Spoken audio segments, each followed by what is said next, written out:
Le matite Carbotello sono tra le più usate per il dettaglio a pastello. Oggi le metto alla prova disegnando un anemone fucsia per farti vedere davvero la pigmentazione, la morbidezza e la resa dei petali.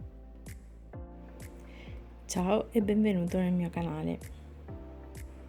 La scatola da 60 pastelli è in metallo e contiene anche un temperino e una gomma pane. Qui non la vedete perché già l'ho quasi consumata.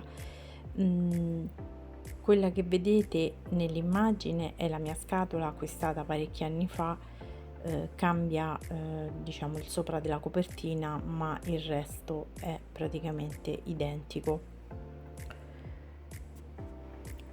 Per il progetto di oggi ho usato carta Pastelmat e ovviamente le matite Carbotello.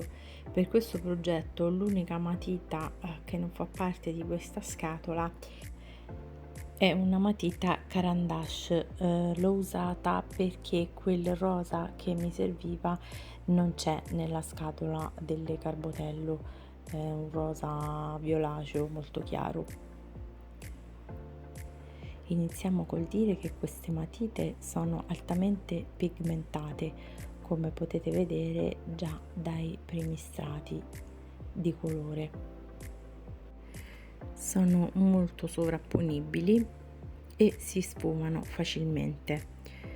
Riguardo questo devo dire che queste matite sono più dure rispetto ad esempio alle Caran d'Ache e quindi ho dovuto sfumare anche con il dito a volte, mentre invece in un altro soggetto, quello dell'uva che trovate in un video precedente, ho usato esclusivamente le matite Caran d'Ache e non ho mai dico mai usato sfumare con le dita, proprio perché queste si mischiano e si sfumano naturalmente. Detto questo per precisione, non vuol dire che vi consiglio le altre matite, assolutamente. Si può fare un buon lavoro anche con queste matite e mi sembra di averlo dimostrato. Anche queste matite, come tutti i pastelli, sono lievemente acquerellabili, anche se in questo video non tratteremo questo specifico effetto. Ovviamente le matite in qualsiasi scatola le acquistate sono poi acquistabili anche singolarmente, perché appunto alcuni colori si esauriranno molto presto, come avete potuto anche vedere dalla mia scatola. Parliamo ora del prezzo. La scatola da 60 che vi ho mostrato attualmente su Amazon è intorno ai 90 euro. Ci possono essere piccole oscillazioni di prezzo, ho visto anche su altri siti più o meno è quello, ma magari altrove dovete anche pagare la spedizione. Per fare un confronto di prezzo con le matite Caran d'Ache, con lo stesso prezzo prendete 20 matite anziché 60, quindi diciamo che possiamo tranquillamente dire che le Caran d'Ache costano il triplo rispetto alle Carbotello.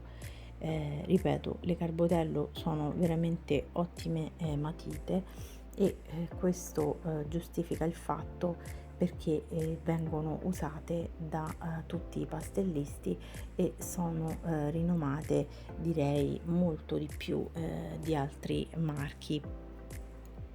Questo perché uniscono l'eccellenza di una pigmentazione molto alta, una facilità d'uso in quanto sono molto dure e quindi fanno poca polvere e soprattutto coniugano un prezzo, devo dire, alla portata di tutti, anche per i principianti.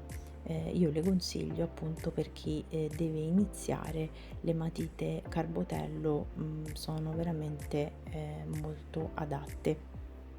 Nel prossimo video vi metterò ovviamente il processo completo di questi anemoni, magari a velocità naturale. Ricordate sempre che essendo matite pastello sono molto fragili, quindi occhio a quando si temperano. Spero che questo video ti sia stato utile e che vorrai lasciare un like.